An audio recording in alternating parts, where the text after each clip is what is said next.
Hello everyone. We welcome you to our webinar. The title of the presentation is pKa Prediction Collaboration. Today we will show you how Simulations Plus and Bayer Pharma AG partnered to produce an upgraded Q-cell model for pKa. Please allow me to introduce you to the presenters. We have with us Dr. Mario Lobel, a computational chemist from Bayer Pharma AG. He's joining us from Wuppertal in Germany. We also have with us Dr. Robert Fekowich, who is a team leader at Simulations Plus, joining us from Lancaster, California. On the panel, we have Dr. Mike Lawrence, who is the team leader of Cheminformatics at Simulations Plus, Dr. Bob Clark, who is the director of R&D at Simulations Plus, Mr. John DeVella, who is the vice president of sales and marketing at Simulations Plus. Before we begin, I would like to mention the Q&A session. On the right-hand side of the panel, you will see a box for Q&A. You may type your question in that box anytime during the presentation. After the talk, we will open the session in which we will respond to your questions based on the topics of most interest. Those questions that remain unanswered will be responded individually in the emails.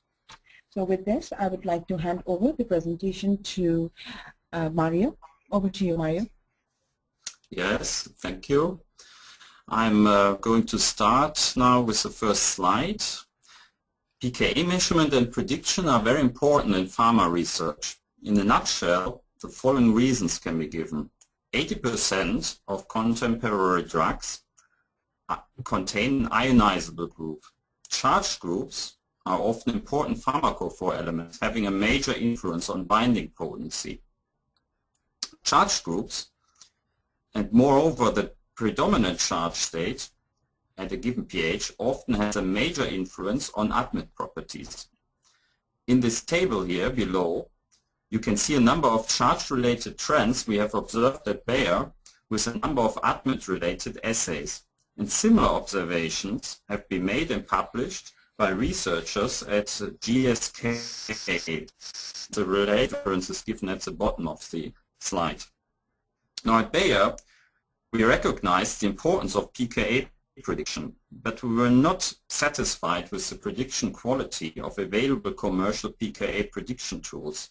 Most importantly, we decided not to just complain, but to do something about it. Now one might say that the story started in September 2010 on the 18th Euro QSAR conference on Rhodos, where Robert gave a talk on pKa prediction. Now this brought to my attention that Simulations Plus has to offer considerable scientific expertise on this topic. A year later, in September 2011, Bayer approached Simulations Plus with the idea of a pKa collaboration. And in May 2012, the Bayer Simulations Plus pKa collaboration started. And 2 weeks ago, we presented for the first time the results on a conference in Dubrovnik, and today we are presenting them for the second time in this webinar.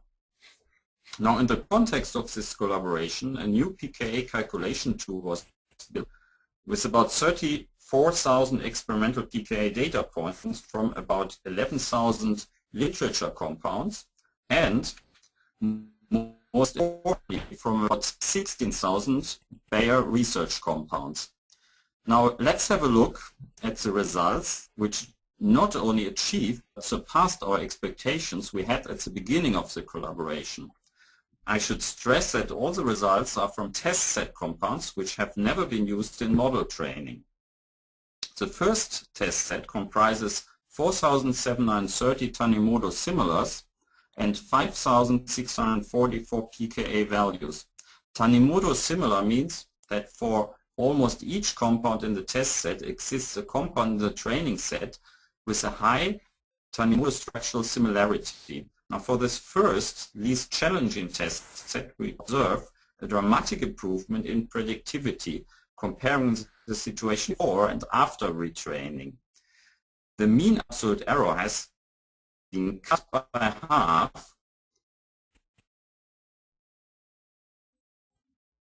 from 0.82 to 0.4 if we have a look at the left side of the bar graph, we see that the share of compounds with an absolute error up to 0.5 has been increased from 38% to 70%. The test set of 8,931 compounds is more challenging, since now for only 60% of these exists a training set compound with high Tanimoto similarity. The 9,168 pKa in this test set always represents the strongest acid or base pKa measured for the particular test compound, provided the acid pKa is below 9 and the base pKa is above 5. Hence, very weak acid or base pKa were not considered. Here we still see a significant improvement in pKa prediction accuracy, with the absolute error reduced from 0.79 to 0.52. The third test set is the largest and most challenging. The 12,951 test compounds are most dissimilar from the Bayer training set compounds, and the pKa measurements have been performed in a time period after sourcing of the experimental pKa for the Bayer training set. The pKa prediction accuracy improvement remains high, with the mean absolute error reduced from 0.72 to 0.50. Now, for a subset of this test set 3, we also compared the prediction performance with the ACD pKa prediction tool we have available at Bayer Pharma. The ACD software and the old ADMET predictor tool have been trained with a similar number of literature pKa, and their prediction accuracy is almost identical within statistical variations. As with the full test set 3, we see a significant improvement after retraining. The mean absolute error and the root mean square error of both are significantly reduced. At this point, I'm handing now over to Robert, who will present the next section of the talk. Thank you very much, Mario. I hope you can see my screen. There is a slight delay in displaying my screen, so please bear with me. The obvious question is what caused such a dramatic improvement in model productivity? We have done a little research on this subject and identified three main reasons for that. The first one is rather obvious.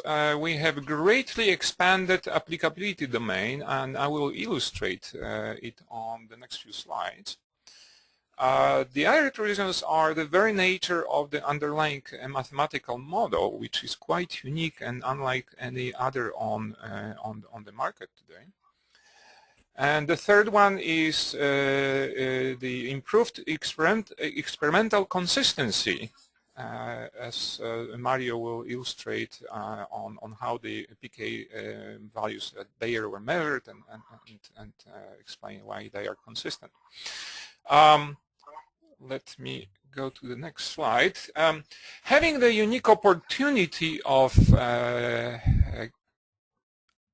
having access to large sets of compounds from what we call a public space, which is essentially the compounds from published literature, and the industry space, we can compare both chemical spaces and see where they are similar and where they are different. So we define public space by the set of 10,810 organic compounds with measured pKa that are available in public domain. And the industry space corresponds to almost 16,000 Bayer compounds used in pKa model training. Not surprisingly, the two chemical spaces are quite different from each other. In this table, I list the average closest Tanimoto similarity of public set to the Bayer training compounds. It's only 0.59, and the percentage of compounds similar to Bayer training compounds is only 5%. As a comparison, I recall that the third test set that Mario has mentioned is much more similar to Bayer training compounds.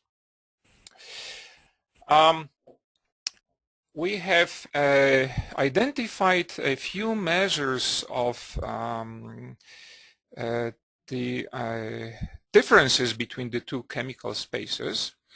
We have examined quite a few parameters, but I am listing only the ones that most dramatically illustrate the differences between the two sets. Not surprisingly, the industrial compounds are heavier on average than the public compounds. The average molecular weight for the Bayer training compounds was 450, whereas the public set averaged at 200 Daltons. Industrial compounds are also much more greasier than public compounds in terms of the predicted lipophilicity. In here, the log P between octanol and water is 4 for Bayer compounds and about 1 for the public set. In terms of the number of acidic groups, the slide is loading slowly, so please bear with me. There you go. In terms of the number of acidic groups, both sets are similar. With the only distinction is that the industrial set is slightly more acidic than public set. In the public domain, there's an almost equal number of compounds with 0 and 1 acidic groups, and industrial set is more leaning towards the 1 and 2. Number of basic groups, that's a parameter that is vastly different between the two sets. If simple, or not simple, if the organic compounds in the public domain peak at 1 basic group, the Bayer compounds are quite different. The average and the highest number of, the highest abundance of basic groups peaks around 4. Thus, the industrial compounds are much richer in basic groups. And finally, in terms of the fraction unionized at pH 7.4, the industrial compounds are a bit more neutral at this pH than the public set. So let me switch to the model itself and say what is so special about the model that enables the expansion to the industrial applicability domain with such efficiency. Well, first of all, the model is thermodynamically accurate. We modeled the polyprotic ionization of compounds with complete detail, with complete microscopic detail. So let me illustrate what that means on this simple example. Probably when you learned about ionization of organic molecules in school, you were told that they ionize sequentially. In other words, you can assign the observed pKa value to individual functional group. So if you have this simple dicarboxylic acid, 1 pKa would correspond to one group and another to another group, which means that the ionization occurs sequentially, okay, and one group protonized and the other, and so on. Well, this view is actually incorrect. The next slide shows that because of the equivalency of both carboxylic groups, the first proton can bind to either one of them. And there is a 50-50 chance that this event will occur. So you may think, okay, well, you know, there are two separate routes of protonation, not just one. And you may think that this is because of the molecule symmetry. No, it's not. The broken symmetry only changes relative percentages or relative probabilities of proton binding, and not the qualitative picture of binding. There are still two distinct routes of protonation, and that's the exact picture. In general, with molecules, for molecules with n-ionizable groups, the problem of protonation is a simple combinatorial problem. Distribute k protons among n sites. You have n sites on the right side, you have k protons, and you simply have a simple mathematical problem of distributing those protons. There's n over k, this is Newton's symbol, n over k distinct combinations. On the next slide I show the example with n equals 3. If there are 3 ionizable groups, you are able to distribute protons in 8 distinct ways. So let me define a few crucial concepts here. On the left side, you see the column showing the number of proton bounds. If you know that there are k protons somewhere, you know about the specific ionization macrostate.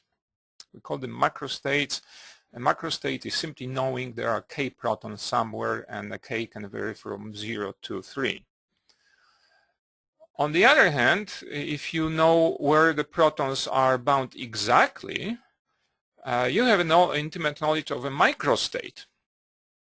So, for example, when you have one proton bound somewhere and you know exactly where it is, and there are 3 distinct possibilities, then you have a complete knowledge of microstate. This is a concrete, let me wait for the next slide, there we go. This is a concrete example. 3-protic molecule cetirizine has been measured in this work published in 2009. The slide shows measured percentages or measured relative percentages that specific microstate contribute to a given macrostate. So the microstate with 1 proton is dominated by a state where the middle nitrogen is protonated, 99.1%. When 2 protons are bound, there are 2 dominating microstates, one with the carboxyl group protonated and again middle nitrogen, and the other with 2 basic nitrogens, whereas the carboxyl group remains deprotonated. So it's not always true that only single microstate dominates. It could happen, and it happens quite often, that the more than one ionization state is important. The individual transitions between microstates are called microequilibria.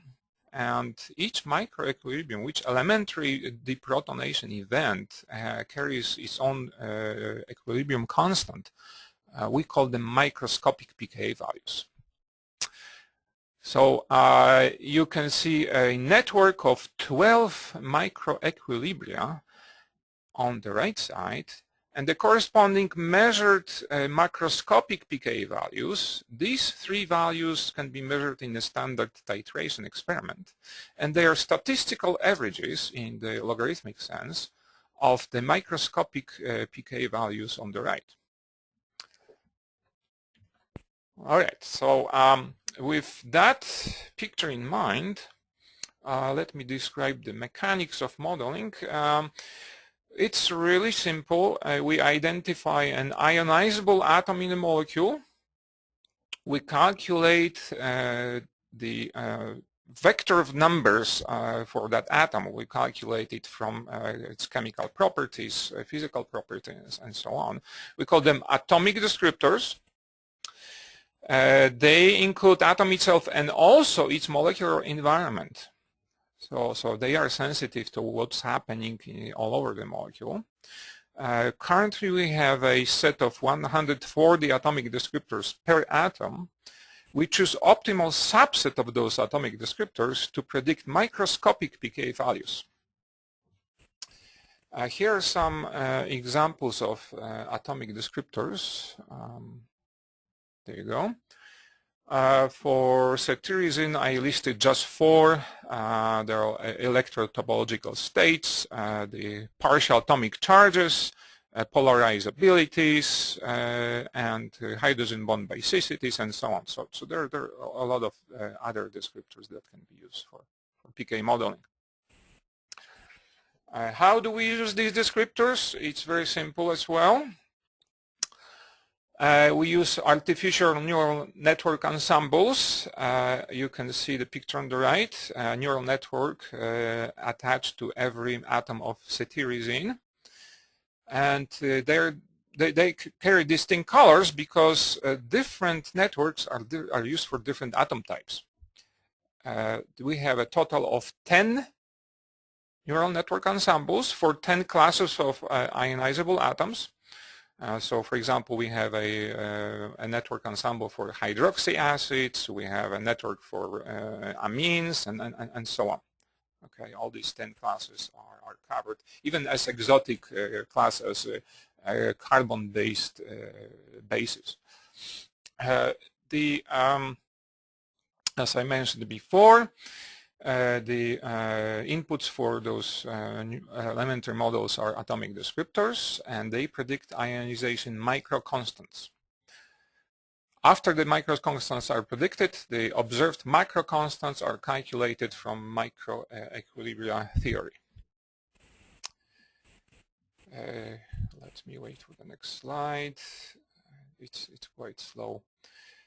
The model was trained, as I mentioned, on the set of about 33,000 pKa values.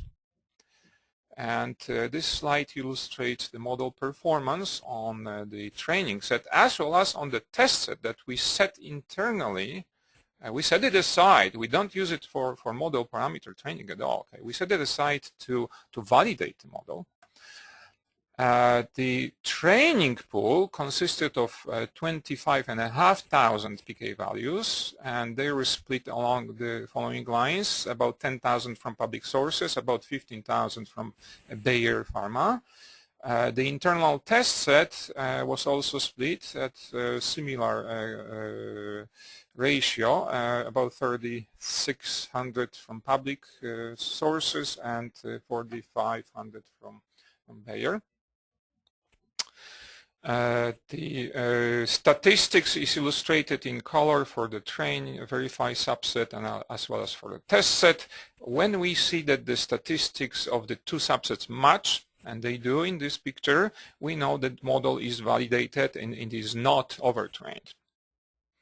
Many models were built, and the internal test set was used to select the best model. Well, as I mentioned before, for a given macrostate, there is quite a large number of different combinations of available microstates. It turns out that if you add all of them for all ionizable states, the number of microstates, or we call them microspecies on this slide, or microequilibria, is exponential. It's an exponential function of the number of ionizable groups. For example, if you have 3 ionizable groups, the number of species is 8, as you saw on the previous slide, and the number of microequilibria is 12. And not too bad, but when the number of ionizable groups increases to 20, we have to deal with over 1 million microstates and over 10 million of microequilibria. Thus, in order to process such a large molecule, or molecule with so many ionizable groups, we have to have a very fast algorithm, which we have. This performance was measured at Bayer. Okay, so this was on the Intel Core Duo CPU. On average, the algorithm processes 3,540 microscopic pKa's per second. So the practical limit we set in the program is 20 groups. Bayer lowers it to 14 in order to process it faster, and Mario told me they have seen on average, okay, if you take just all sets and so on average, they have seen performances of about 100,000 compounds per hour. This is quite good, I would say. So while I wait for the next slide, let me switch to Mario, who will talk about the ways the Bayer measured pKa values. Okay, Mario. Well, Mario, the floor is yours. Yep. Okay. So at Bayer, we use a series T3 system for pKa measurements. The T3 can measure 1 pKa in about 4 minutes. Before the measurement starts, it is important to categorize the compounds into acids, bases, zwitterions, and compounds which do not contain any ionizable groups in the measured pKa range of 2 to 12. This means that our experimentalists also need a good pKa prediction tool in order to set up the measurements properly. Next slide, please.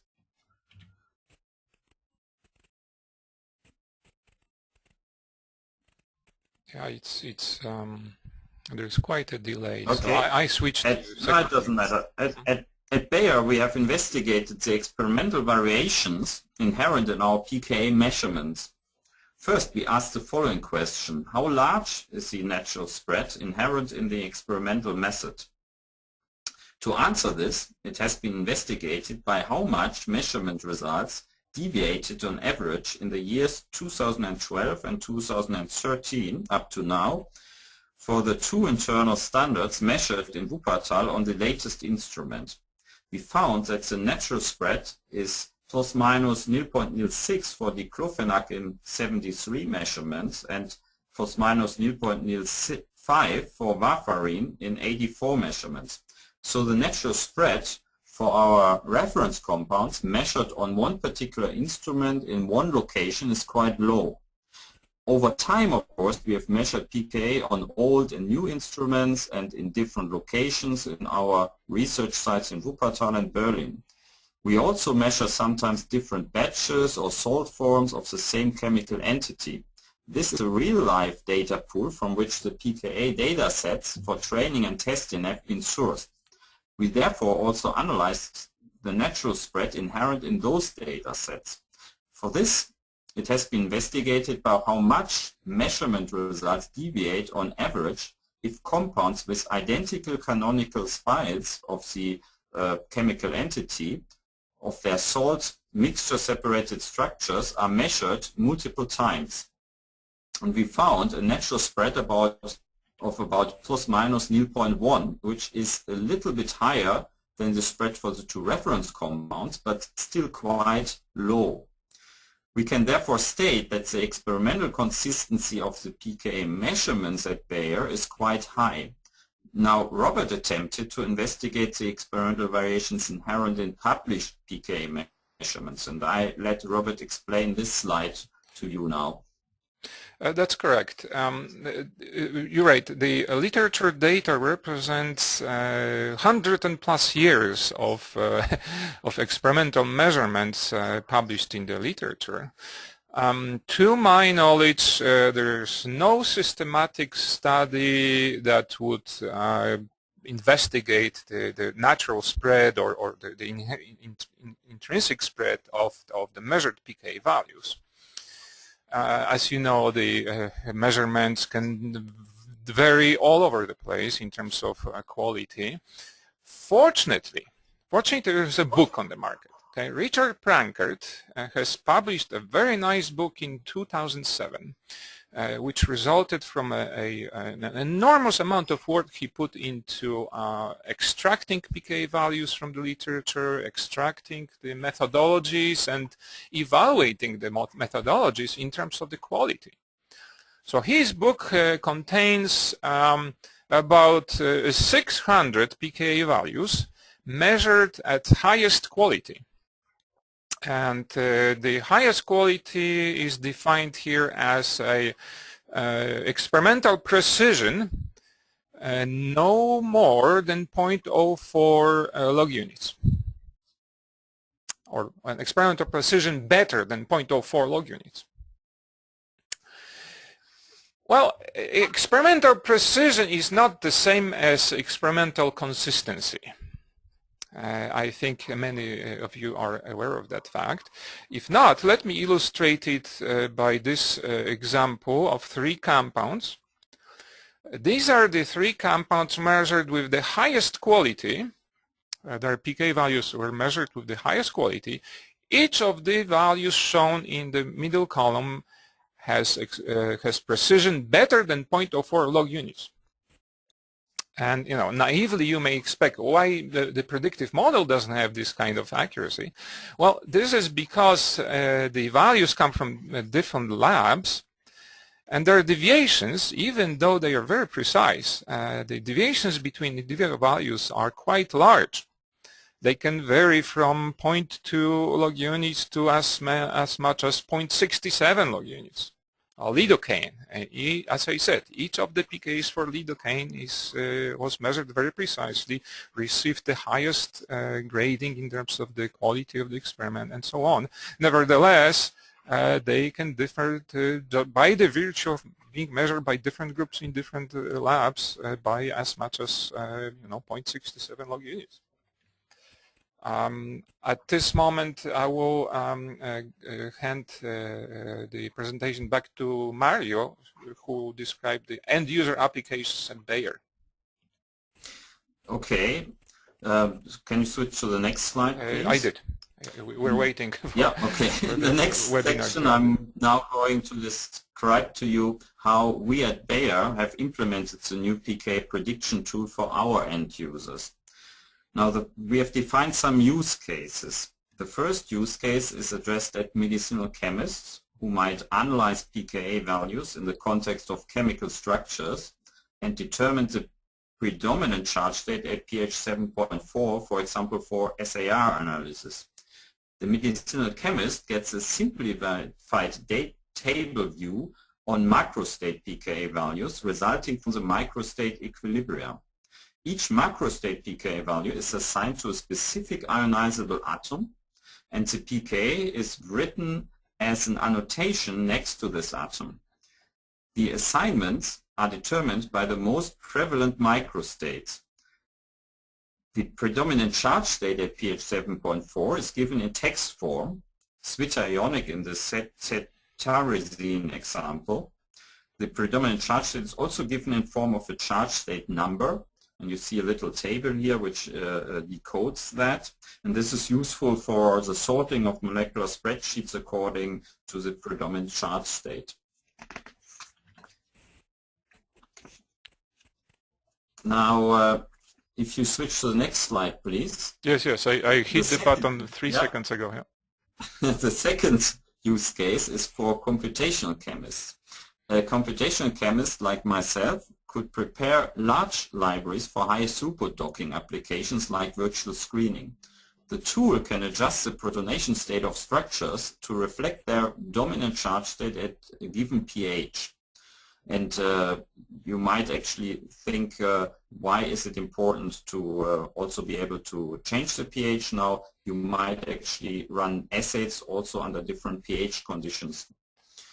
Now, the fast calculation speed of more than 100,000 compounds per hour on one CPU allows easy processing of millions of structures.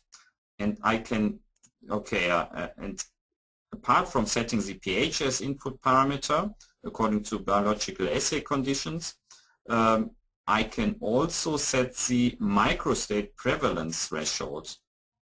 Now, if this is set to 50%, then only the most prevalent microstate will be generated as an output structure. If I lower the threshold, for example, to 10%, then I would get, in this example, 2 output protomers for cetirizine, since now also the negatively charged microstate with a prevalence of 20% would land in the generated output SD file. I lower the threshold once more to 1%, then I would get 3 protomers of cetirizine in the output SD file. So I'm quite flexible, and if I want to be very slow, I can basically generate more output structures. Now the third use case is for the in silico admit specialist who is developing in silico admit models. They can use the calculated predominant charge state at a given pH as input descriptor for model building.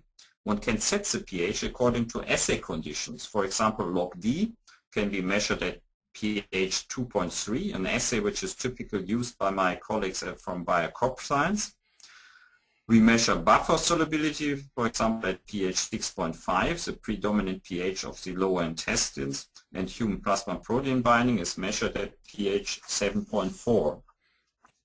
If we set the pH to 2.3, we get positively charged as a predominant charge state in our example here at pH 2.3, while at pH 6.5 we get the predominant charge state zwitterionic. One also gets the predominant charge state in form of a number and the charge state prevalence in form of a percentage number, so that they can be easily used as descriptors for model building. Now in summary, one can say that merging public space and industry space for training has led to significant improvements in pKa prediction performance.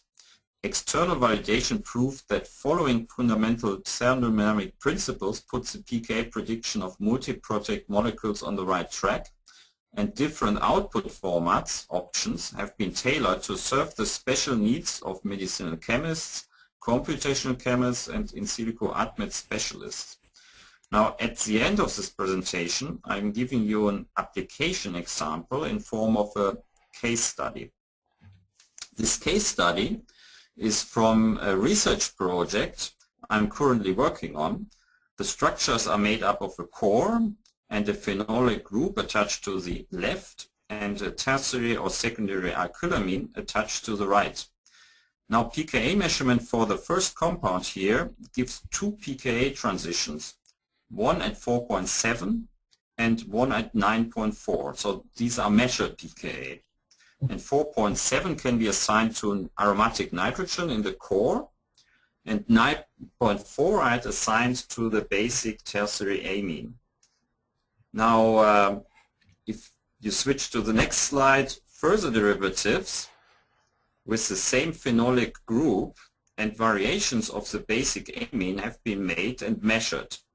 And the basic pKa stays in the region between 9.4 and 9.6. And if you can you please switch also to the next slide. And this seemed quite feasible since all those amines initially could be regarded as highly basic. However, for the morpholine group, you can see on the right-hand side, second to the bottom, this was no longer feasible. Here we still measure 9.5, and of course a morpholine group is much less basic. The next slide, please. So which pKa predictions does ADMET predictor make for the first compound? The pKa for the aromatic nitrogen in the core is predicted spot on at 4.7. For the basic acrylamine it predicts 8.6, and 9.5 is predicted for the phenolic OH as a weak acid. This means that the measured 9.4 pKa transition has to be really assigned to the phenolic OH, and the pKa transition for the basic acrylamine is simply not detected in our photometric UV detection system. This also means that ADMET predictor is in this compound class our only option to track the basicity of the alkylamine group and help us with optimization. And in this project, cell assay potency and target tissue penetration are important optimization goals, and the basicity of the alkylamine group plays an important role in this context. Finally, if you switch to the next slide, I would like to draw your attention to the predicted pKa 8.5 of the cyclopropylamine at the very right bottom. Now, the cyclopropylamine pKa values are currently predicted too high by ADMET predictor. And as a workaround, I recommend to take the predicted pKa for the corresponding isopropylamine derivative, 8.9 in this case, and subtract 1.6 to derive 7.3 in this case as the predicted pKa for the cyclopropylamine. The correction of minus 1.6 relative to isopropylamine has been derived from pKa measurements as outlined in the publication referenced in this footnote. And with this, maybe you switch to the next slide, our thank you slide. With this, I would like to thank you for your attention and hand back to Anu Sharma. Do you have the last slide as well? Yeah. Yes, okay. I do. Yes, I do. Thank you, Mario. We have, well, before we start the question and answer session, I would like to tell you that we also offer 2 weeks of free trial license for ADMET Predictor. If you're interested in testing all of the modules of ADMET Predictor, which comes with physical, chemical, biopharmaceutical module, toxicity module, metabolism module, and the modular module, then please let us know. That is the 6.5 version. But if you are specifically interested only in the pKa model, then please advise as well so we could give you that version. So we look forward to hearing from you. And with this, I would like to open the question and answer session. We do have one question. And the question is, are higher members of basic centers in industrial set consequence of a number of compounds which could become kinase inhibitors? That is a question for Mario. Yeah, that's a big question to me.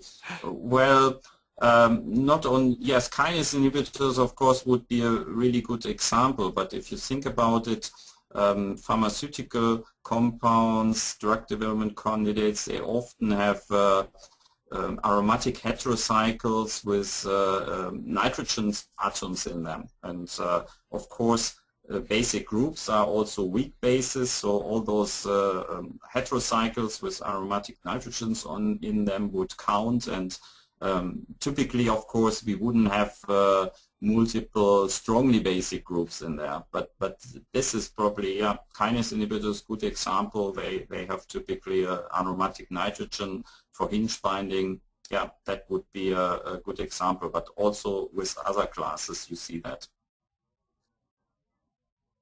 Thank you, Mario. We need lots of functional groups. We need multiple functional groups to interact with our targets.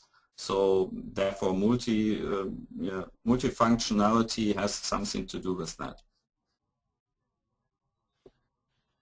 Thank you, Mario. So there's another question. Is there possible intramolecular hydrogen bond for the phenolic OH in case study panel? Yeah, so if phenolic OH can form an intramolecular hydrogen bond in this molecule, no, it doesn't. It can't.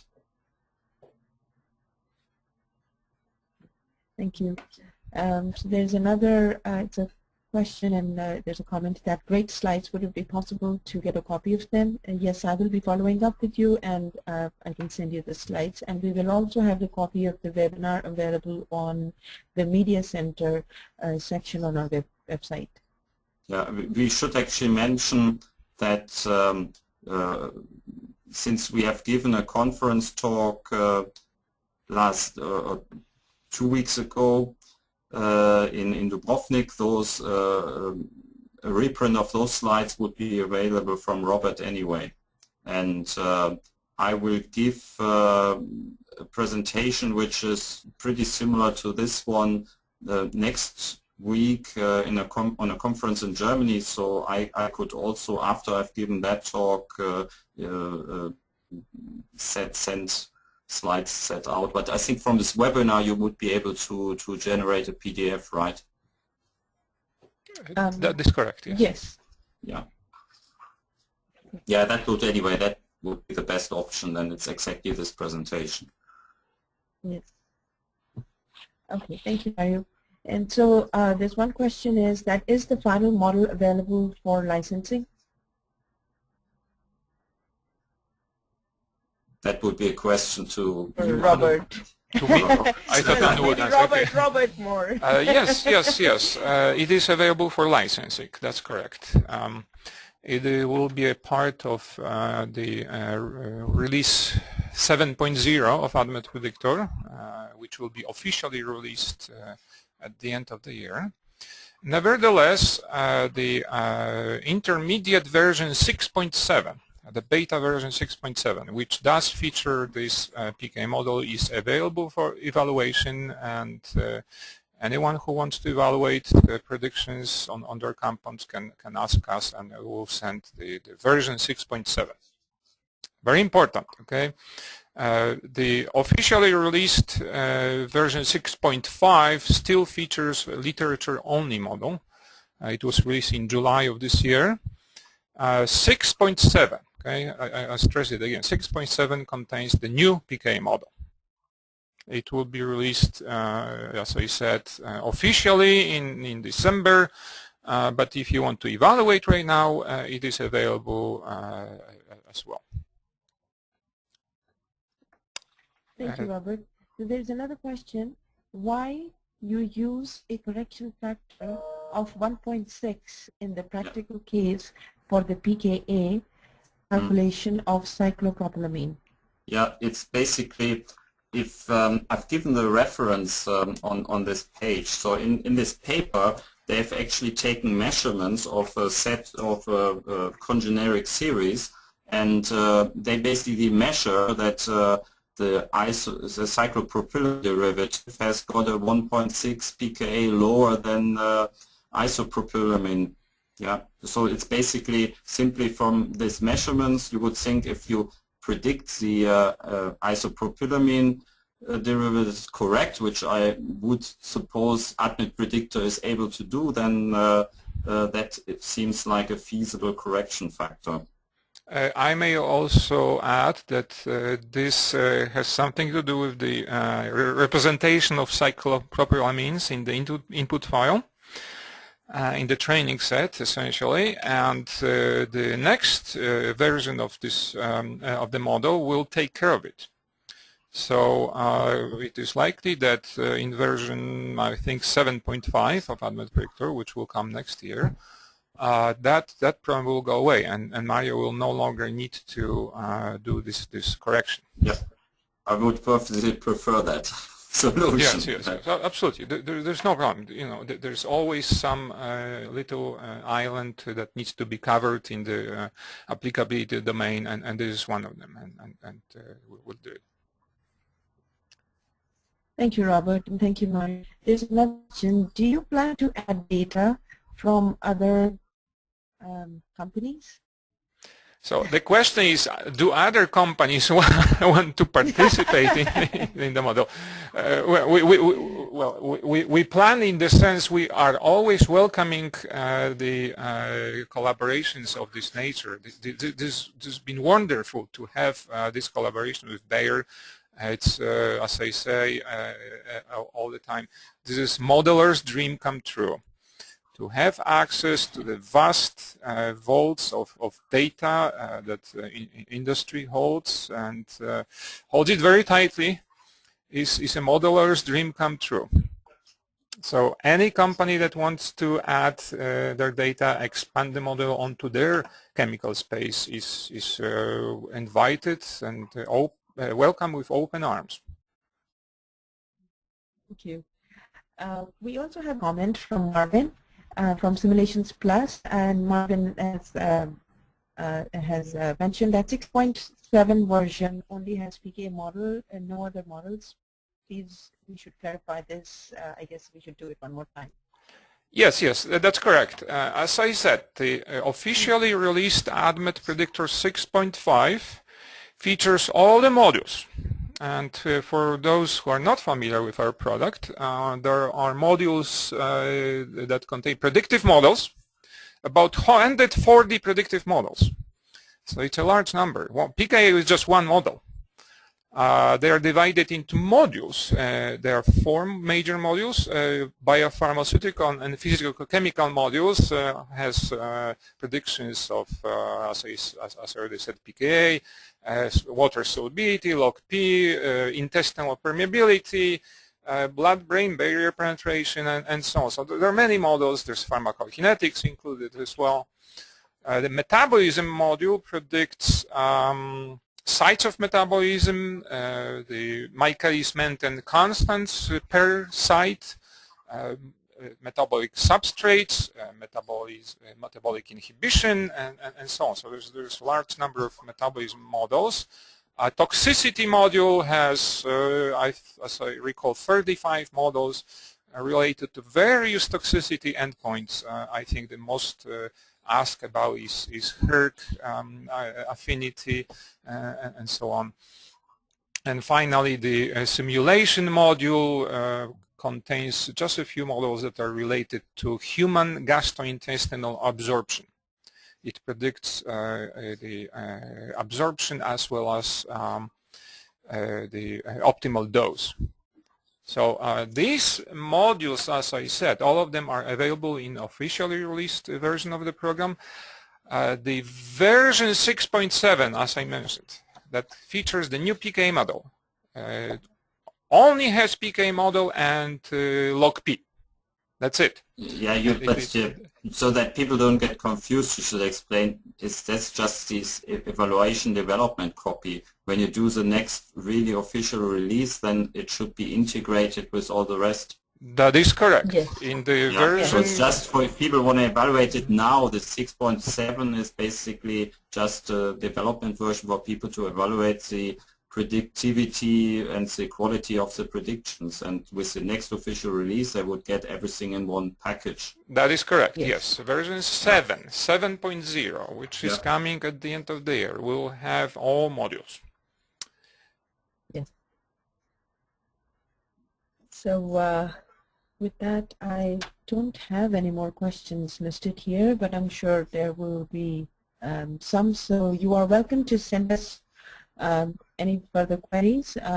Either you can send to me, I will be following up in the email with you after this webinar, or you can also approach our website, and there's plenty of information on our website about our products. If you're interested, you can also contact of any of our products to me or to John DeBella, our Vice President for Sales and Marketing, who's also responsible for GastroPlus and DDD Plus, the other tools for the drug discovery, the development side. And with this, our future events, I would like to just mention that we, for our clients in Japan, we are having a workshop. And this workshop is the Introductory GastroPlus Simulation and Modeling workshop. The workshop is in Tokyo, and it is from the 28th to the 30th of October. And also, we will be at the Fusion Conference of the Reinvented in Scottsdale, Arizona on October 16th. So if you're attending, that would be a good opportunity to meet with you there. And with this, I guess, we would like to conclude now, and we appreciate your time, your interest, and thank you so much for attending the webinar today.